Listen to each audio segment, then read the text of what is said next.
child a competent witness? Supreme Court summarized law on child witness testimony. The Supreme Court today, 24th February, overturned the acquittal of a man accused of murdering his wife, ruling that his 7-year-old daughter's testimony was credible. The court found the accused guilty based on circumstantial evidence and held that his failure to explain the circumstances of his wife's death, which occurred within the four walls of his house with only their daughter present, was a relevant circumstance as per Section 106 of the Evidence Act.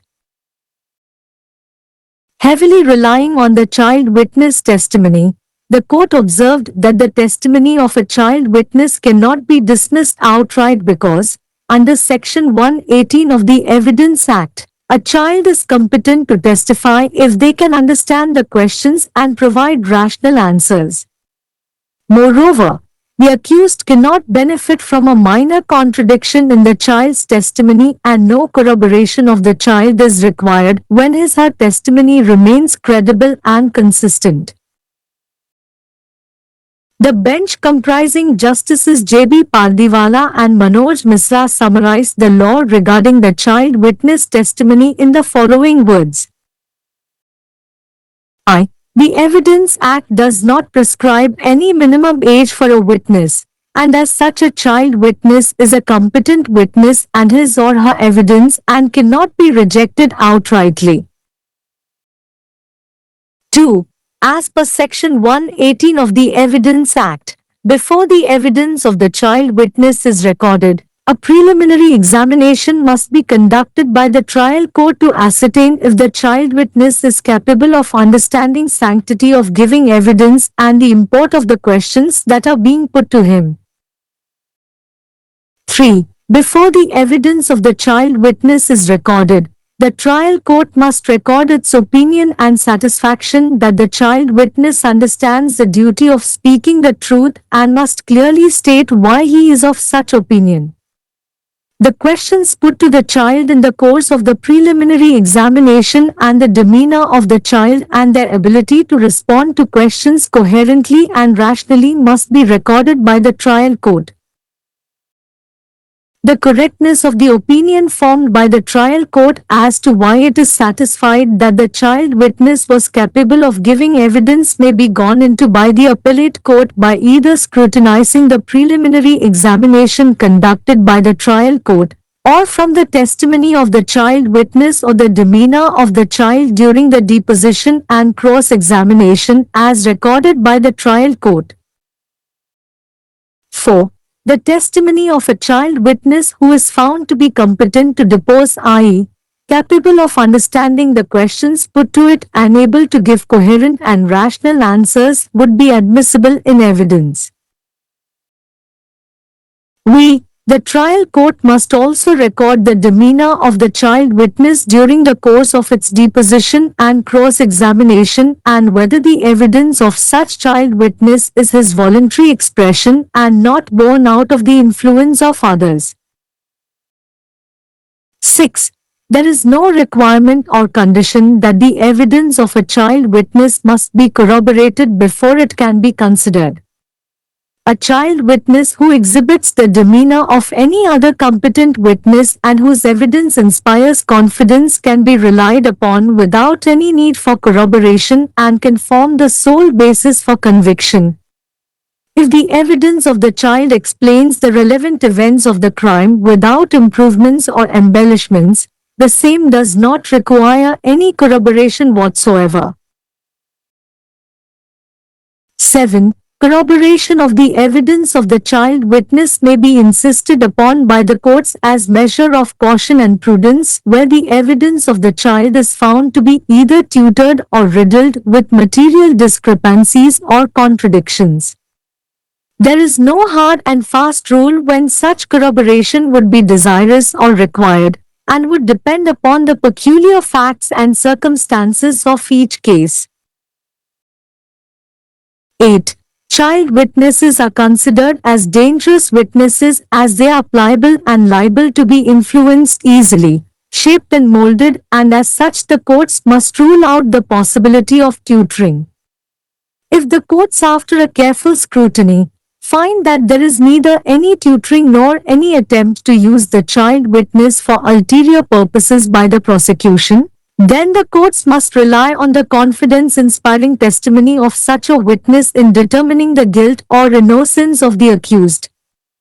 In the absence of any allegations by the accused in this regard, an inference as to whether the child has been tutored or not can be drawn from the contents of his deposition. 9. The evidence of a child witness is considered tutored if their testimony is shaped or influenced at the instance of someone else or is otherwise fabricated.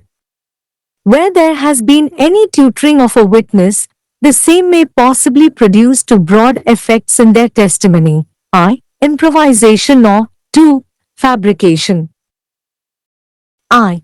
Improvisation in testimony whereby facts have been altered or new details are added inconsistent with the version of events not previously stated must be eradicated by first confronting the witness with that part of its previous statement that omits or contradicts the improvisation by bringing it to its notice and giving the witness an opportunity to either admit or deny the omission or contradiction. If such omission or contradiction is admitted, there is no further need to prove the contradiction. If the witness denies the omission or contradiction, the same has to be proved in the deposition of the investigating officer by proving that part of police statement of the witness in question. Only thereafter may the improvisation be discarded from evidence or such omission or contradiction be relied upon as evidence in terms of Section 11 of Evidence Act. 2. Whereas the evidence of a child witness which is alleged to be doctored or tutored in toto, then such evidence may be discarded as unreliable only if the presence of the following two factors have to be established, being as under.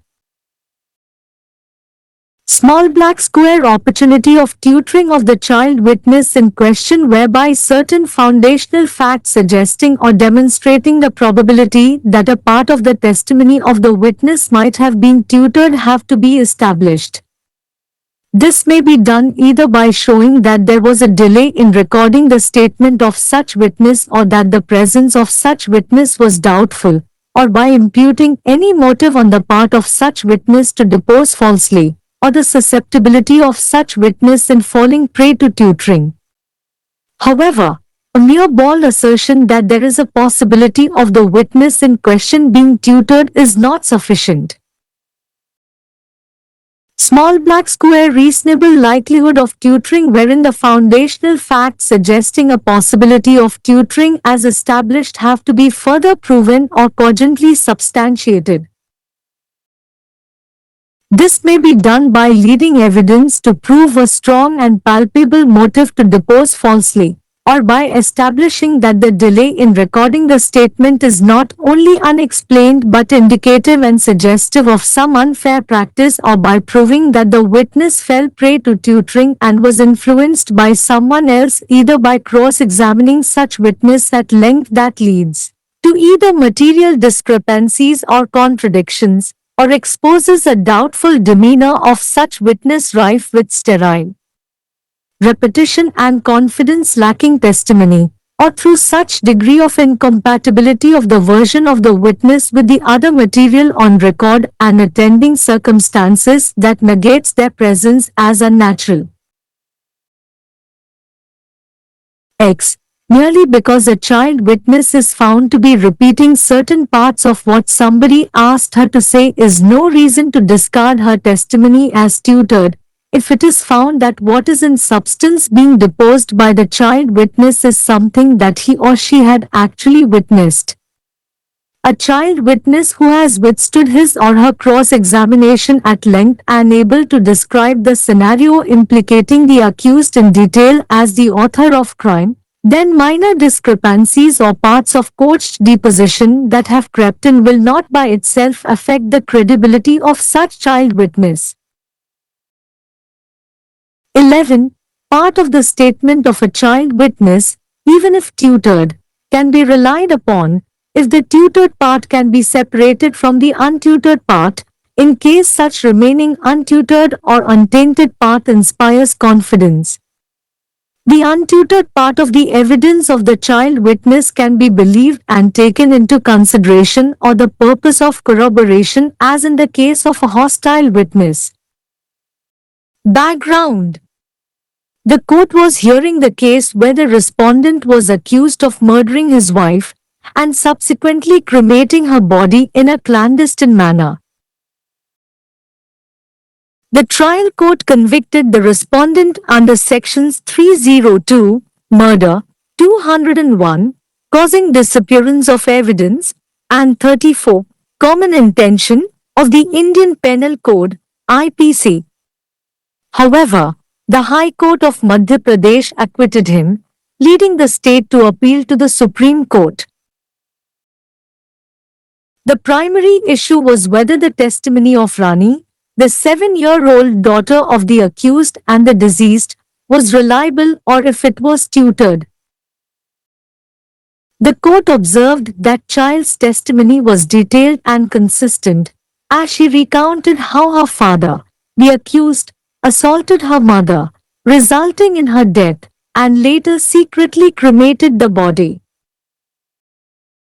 While the High Court had dismissed her testimony due to an 18-day delay in recording her statement, raising concerns about possible tutoring, the court found no evidence to support this claim. It further noted that child's testimony was supported by other witnesses and circumstantial evidence.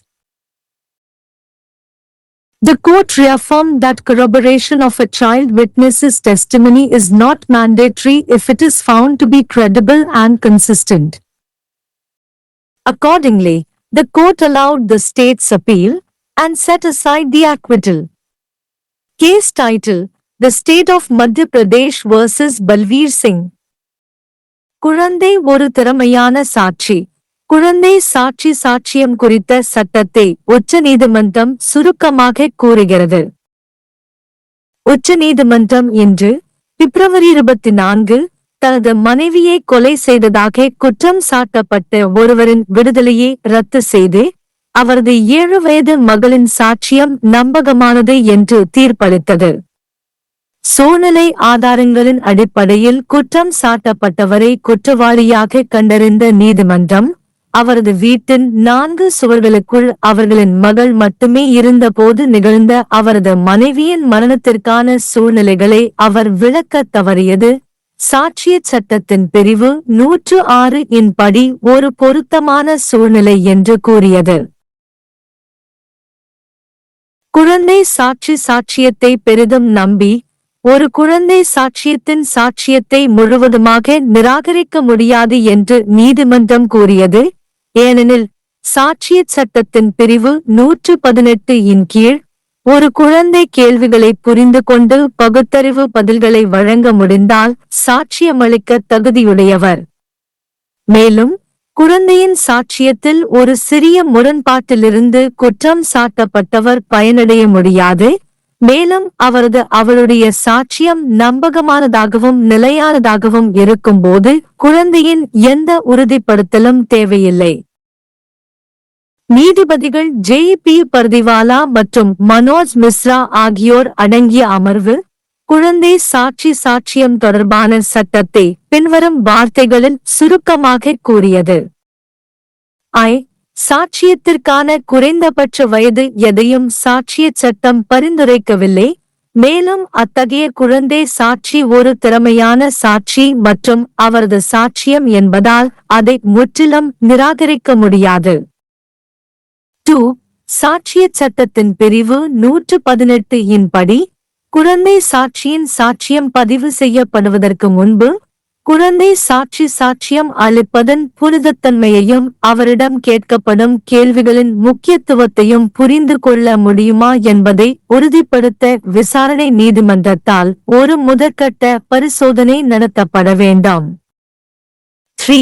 குழந்தை சாட்சியின் சாட்சியம் பதிவு செய்யப்படுவதற்கு முன்பு விசாரணை நீதிமன்றம் தனது கருத்தை பதிவு செய்ய வேண்டும், மேலும் குழந்தை சாட்சி உண்மையை பேச வேண்டிய கடமையை புரிந்து கொள்கிறார் என்பதில் திருப்தி அடைவதோடு அவர் ஏன் அத்தகைய கருத்தை கொண்டிருக்கிறார் என்பதை தெளிவாக கூற வேண்டும்.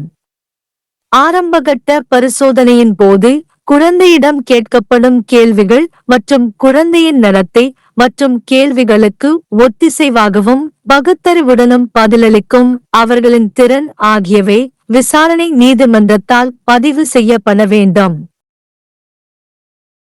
குழந்தை சாட்சியம் அளிக்கும் திறன் கொண்டவர் என்று விசாரணை நீதிமன்றம் ஏன் திருப்தி அடைந்தது என்பது குறித்து விசாரணை நீதிமன்றத்தால் உருவாக்கப்பட்ட கருத்தின் சரியான தன்மையே விசாரணை நீதிமன்றம் நடத்திய முதற்கட்ட விசாரணையை ஆராய்வதன் மூலமோ அல்லது குழந்தை சாட்சியின் சாட்சியத்தையோ அல்லது விசாரணை நீதிமன்றத்தால் பதிவு செய்யப்பட்ட வாக்குமூலம் மற்றும் குறுக்கு விசாரணையின் போது குழந்தையின் நடத்தையையோ ஆராய்வதன் மூலம் மேல்முறையீட்டு நீதிமன்றம் ஆராயலாம்.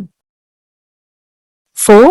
சாட்சியம் அளிக்க தகுதியானவராக கண்டறியப்பட்ட ஒரு குழந்தை சாட்சியின் சாட்சியம், அதாவது அதில் கேட்கப்படும் கேள்விகளை புரிந்து கொண்டு ஒத்திசைவான மற்றும் பகுத்தறிவு பதில்களை வழங்கக்கூடியவராக கண்டறியப்பட்டால் சாட்சியத்தில் ஏற்றுக்கொள்ளப்படும். b.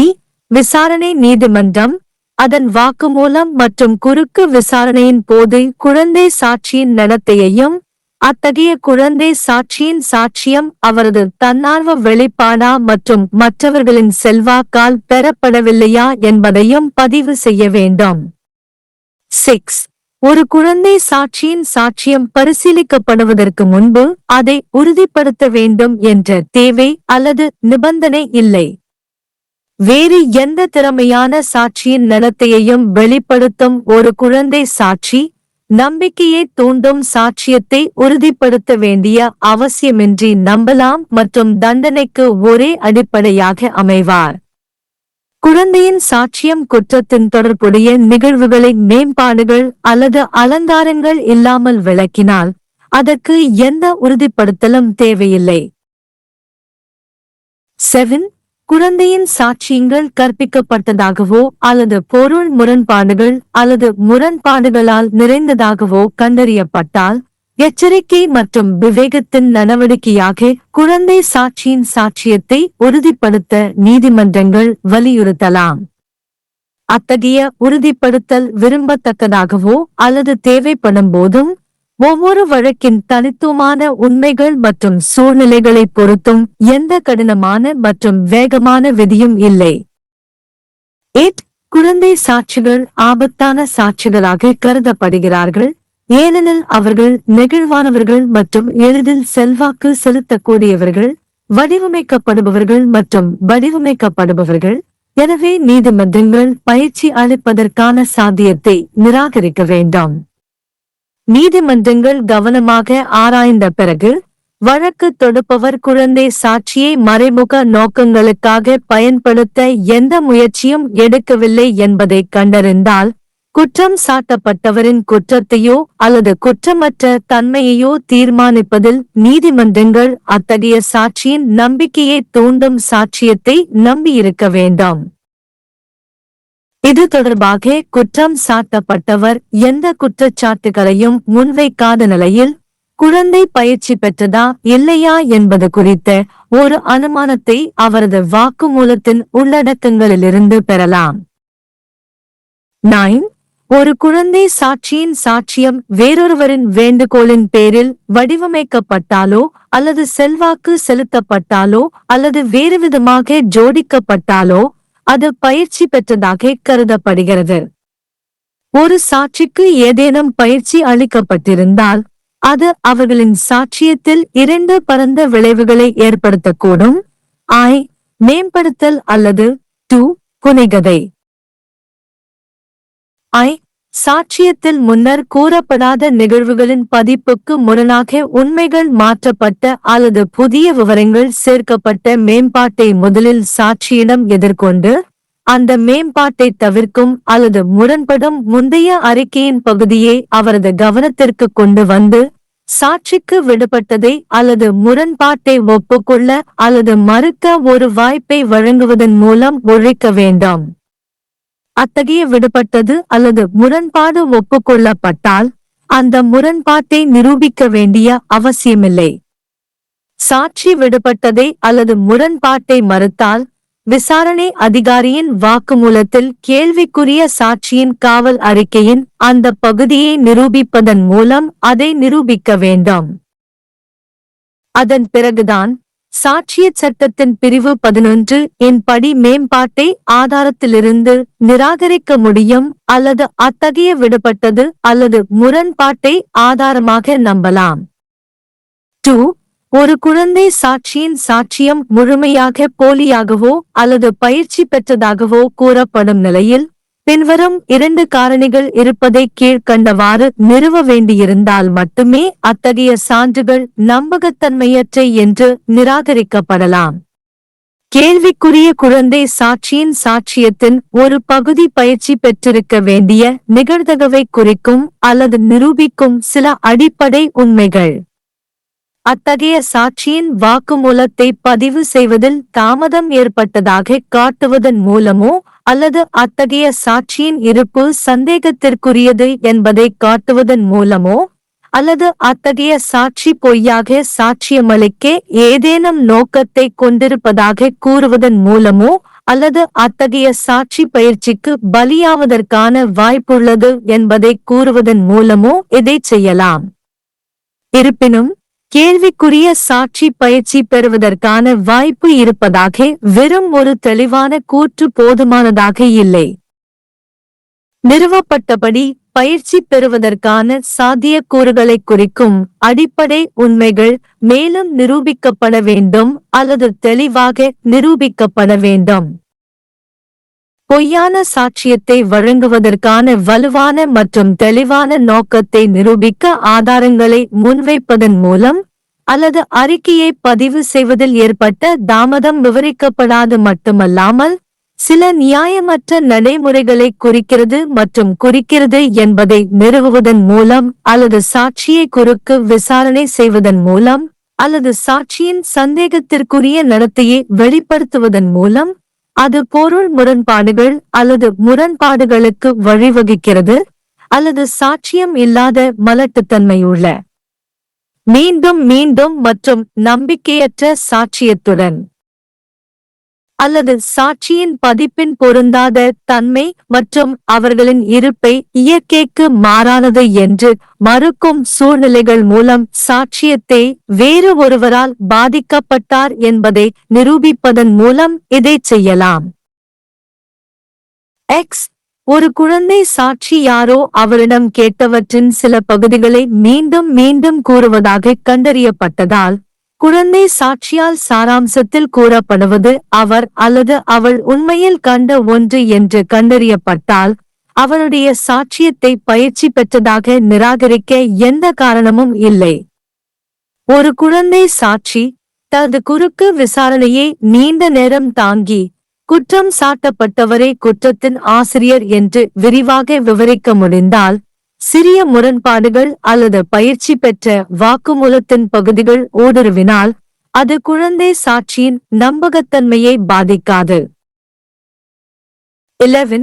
ஒரு குழந்தை சாட்சியின் அறிக்கையின் ஒரு பகுதி பயிற்சி பெற்றிருந்தாலும் கூட பயிற்சி பெற்ற பகுதியை பயிற்சி பெறாத பகுதியிலிருந்து பிரிக்க முடிந்தால் மீதமுள்ள பயிற்சி பெறாத அல்லது கரைபடாத பகுதி நம்பிக்கையை தூண்டும் பட்சத்தில் அதை நம்பலாம்.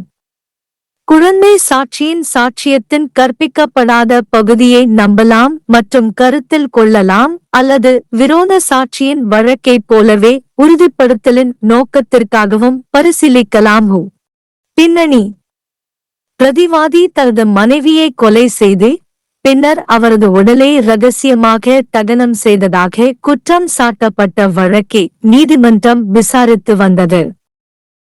இந்திய தண்டனைச் சட்டத்தின் IPC பிரிவுகள் 302 கொலை, 201 ஆதாரங்களை மறைத்தல் மற்றும் 34 பொது நோக்கம் ஆகியவற்றின் கீழ் விசாரணை நீதிமன்றம் பிரதிவாதியை குற்றவாளி என்று தீர்ப்பளித்தது. இருப்பினும் மத்திய பிரதேச உயர் நீதிமன்றம் அவரை விடுவித்தது. இதனால் மாநிலம் உச்ச நீதிமன்றத்தில் மேல்முறையீடு செய்தது. குற்றம் சாட்டப்பட்டவரின் 7 வயது மகள் ராணியின் சாட்சியம் நம்பகமானதா அல்லது அது கற்பிக்கப்பட்டதா என்பதுதான் முதன்மையான பிரச்சினை. குழந்தையின் சாட்சியம் விரிவானதாகவும் நிலையானதாகவும் இருப்பதை நீதிமன்றம் கவனித்தது. ஏனெனில் அவருடைய தந்தை, குற்றம் சாட்டப்பட்டவர், தனது தாயை எவ்வாறு தாக்கினார், இதன் விளைவாக அவள் இறந்தாள், பின்னர் உடலை ரகசியமாக தகனம் செய்தாள் என்பதை அவள் விவரித்தாள். உயர் நீதிமன்றம் அவருடைய சாட்சியத்தை ஒரு காரணத்திற்காக தள்ளுபடி செய்திருந்தாலும் அவரது வாக்குமூலத்தை பதிவு செய்வதில் 18 நாட்கள் தாமதம் சாத்தியமான பயிற்சி குறித்த கவலைகளை எழுப்பியது. இந்த கூற்றை ஆதரிக்க எந்த ஆதாரமும் நீதிமன்றத்திற்கு கிடைக்கவில்லை. குழந்தையின் சாட்சியம் மற்ற சாட்சிகளாலும் சூழ்நிலை ஆதாரங்களாலும் ஆதரிக்கப்பட்டது என்றும் அது மேலும் குறிப்பிட்டது. ஒரு குழந்தை சாட்சியின் சாட்சியம் நம்பகமானதாகவும் நிலையானதாகவும் இருந்தால் அதை உறுதிப்படுத்துவது கட்டாயமில்லை என்று நீதிமன்றம் மீண்டும் உறுதிப்படுத்தியது. அதன்படி அரசின் மேல்முறையீட்டை நீதிமன்றம் அனுமதித்து விடுதலையை ரத்து செய்தது. வழக்கு தலைப்பு: மத்திய பிரதேசத்தின் நிலை மற்றும் பல்வீர் சிங்கின் நிலை.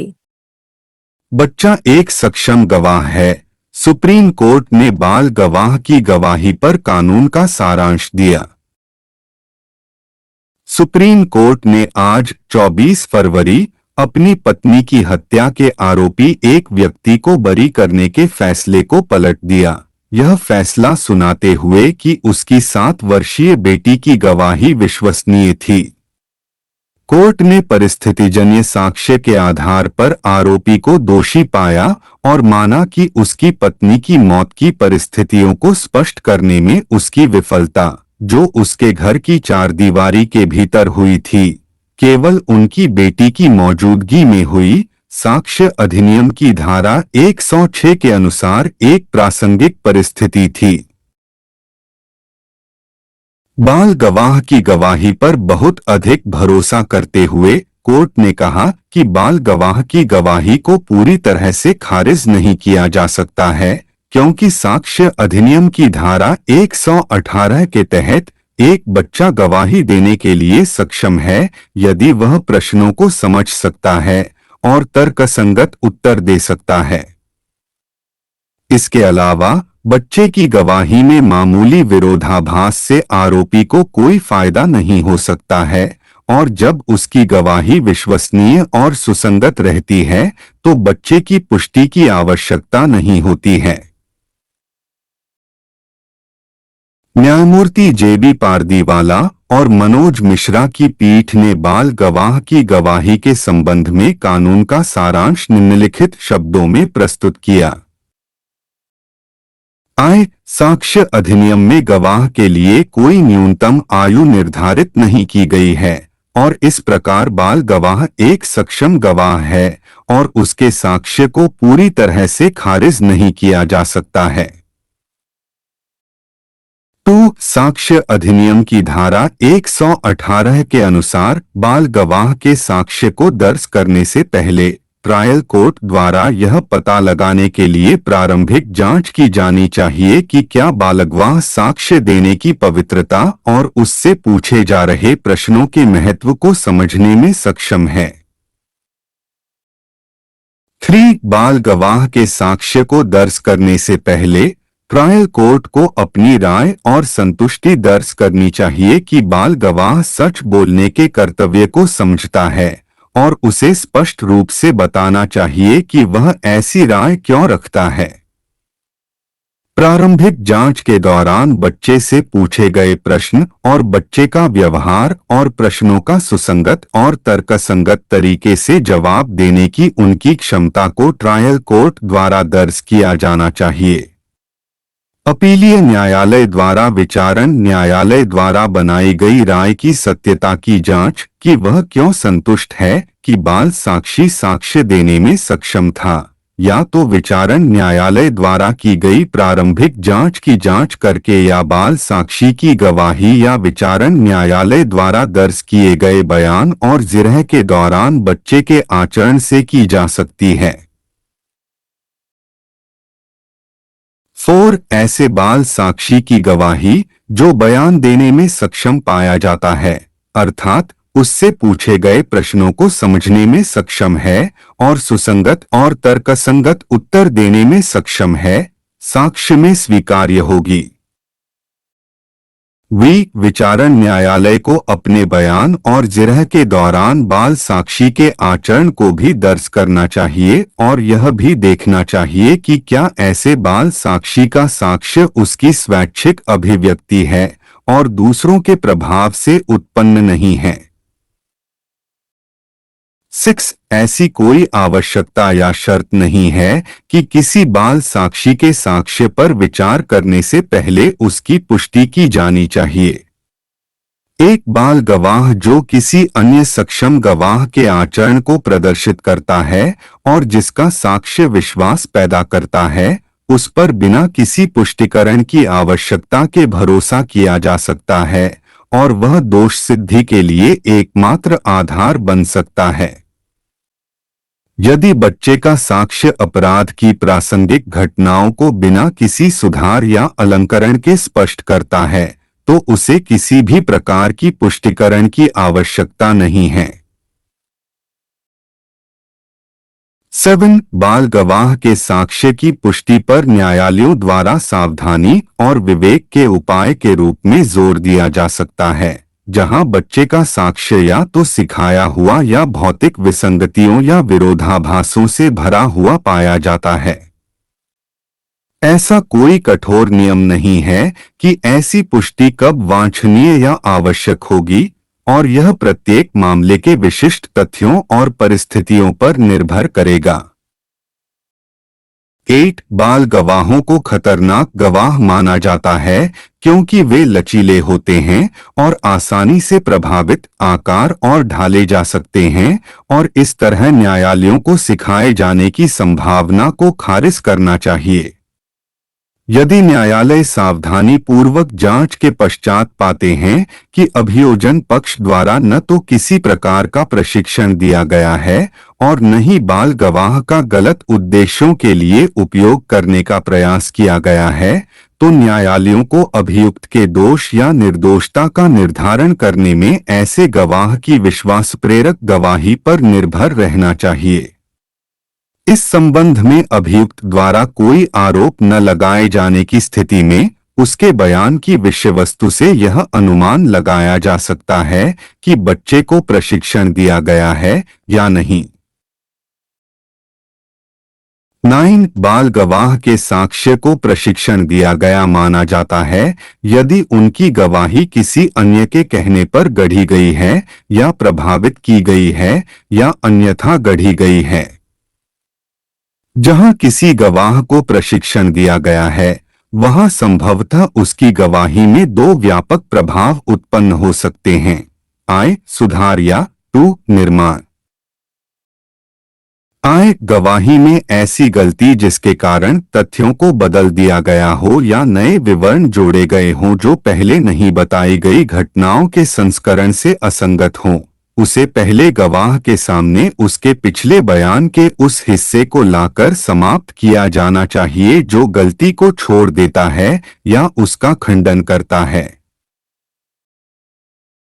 तथा गवाह को गलती या विरोधाभास को स्वीकार करने या अस्वीकार करने का अवसर दिया जाना चाहिए। यदि ऐसी गलती या विरोधाभास स्वीकार कर लिया जाता है, तो विरोधाभास को साबित करने की कोई आवश्यकता नहीं है। यदि गवाह गलती या विरोधाभास को अस्वीकार करता है, तो उसे जांच अधिकारी के बयान में गवाह के पुलिस बयान के उस हिस्से को साबित करके साबित करना होगा। उसके बाद ही गलती को साक्ष्य से हटाया जा सकता है या साक्ष्य अधिनियम की धारा 11 के अनुसार ऐसी गलती या विरोधाभास को साक्ष्य के रूप में माना जा सकता है। जबकि बाल साक्षी के साक्ष्य को पूरी तरह से तोड़मरोड़ कर पेश किया गया है या उसे पढ़ाया गया है, तो ऐसे साक्ष्य को केवल तभी अविश्वसनीय माना जा सकता है जब निम्नलिखित दो कारकों की उपस्थिति को स्थापित किया जाना चाहिए। प्रश्नगत बाल साक्षी को पढ़ाने का अवसर, जिसके द्वारा कुछ आधारभूत तथ्य यह सुझाव देते हैं या प्रदर्शित करते हैं कि साक्षी की गवाही के एक भाग को पढ़ाया गया हो सकता है। यह या तो यह दर्शाकर किया जा सकता है कि ऐसे साक्षी के बयान को दर्ज करने में देरी हुई थी या ऐसे साक्षी की उपस्थिति संदिग्ध थी, या ऐसे साक्षी की ओर से झूठा बयान देने के लिए किसी उद्देश्य को आरोपित करके, या ऐसे साक्षी के पढ़ाने के शिकार होने की संभावना को आरोपित करके किया जा सकता है। हालांकि केवल यह दावा करना कि प्रश्नगत साक्षी को पढ़ाया गया है पर्याप्त नहीं है। पढ़ाने की उचित संभावना, जिसमें पढ़ाने की संभावना को सुझाने वाले आधारभूत तथ्यों को आगे साबित या पुष्ट रूप से प्रमाणित किया जाना चाहिए। ऐसा झूठे बयान देने के लिए एक मजबूत और स्पष्ट मकसद साबित करने के लिए सबूत पेश करके किया जा सकता है, या यह स्थापित करके कि बयान दर्ज करने में देरी न केवल अस्पष्ट है बल्कि कुछ अनुचित व्यवहार का संकेत और संकेत है, या यह साबित करके कि गवाह को प्रशिक्षित किया गया था और वह किसी और के प्रभाव में था, या तो ऐसे गवाह से लंबे समय तक जिरह करके जो या तो भौतिक विसंगतियों या विरोधाभासों को जन्म देता है, या ऐसे गवाह के संदिग्ध आचरण को उजागर करता है जो निष्फल दोहराव और आत्मविश्वास की कमी वाली गवाही से भरा है, या गवाह के संस्करण की रिकॉर्ड पर अन्य सामग्री और उपस्थित परिस्थितियों के साथ असंगति की ऐसी डिग्री के माध्यम से जो उनकी उपस्थिति को अप्राकृतिक के रूप में नकारती है। एक्स केवल इसलिए कि एक बाल गवाह को किसी ने जो कहने के लिए कहा था उसके कुछ हिस्सों को दोहराते हुए पाया जाता है, उसकी गवाही को प्रशिक्षित के रूप में खारिज करने का कोई कारण नहीं है। अगर यह पाया जाता है कि बाल गवाह द्वारा जो कुछ भी बयान किया जा रहा है वह वास्तव में कुछ ऐसा है जिसे उसने देखा था।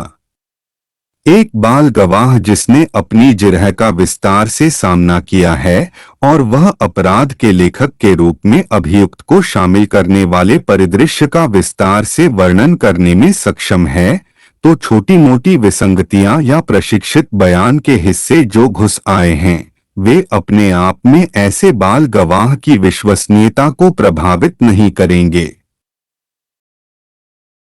11 एक बाल गवाह के बयान के हिस्से पर भले ही उसे प्रशिक्षित किया गया हो भरोसा किया जा सकता है अगर प्रशिक्षित हिस्से को अप्रशिक्षित हिस्से से अलग किया जा सकता है, अगर ऐसा बचा हुआ अप्रशिक्षित या बेदाग हिस्सा विश्वास पैदा करता है।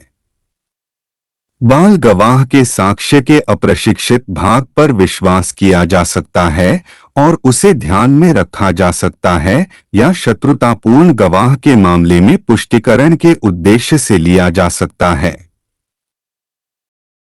पृष्ठभूमि: अदालत उस मामले की सुनवाई कर रही थी जिसमें प्रतिवादी पर अपनी पत्नी की हत्या करने और उसके बाद उसके शव को गुप्त तरीके से जलाने का आरोप था। ट्रायल कोर्ट ने प्रतिवादी को भारतीय दंड संहिता आईपीसी की धारा 302 हत्या, 201 साक्ष्यों को गायब करना और 34 सामान्य इरादा के तहत दोषी ठहराया। हालांकि मध्य प्रदेश के उच्च न्यायालय ने उसे बरी कर दिया, जिसके कारण राज्य ने सर्वोच्च न्यायालय में अपील की। प्राथमिक मुद्दा यह था कि क्या आरोपी और मृतक की 7 वर्षीय बेटी रानी की गवाही विश्वसनीय थी या उसे सिखाया पढ़ाया गया था।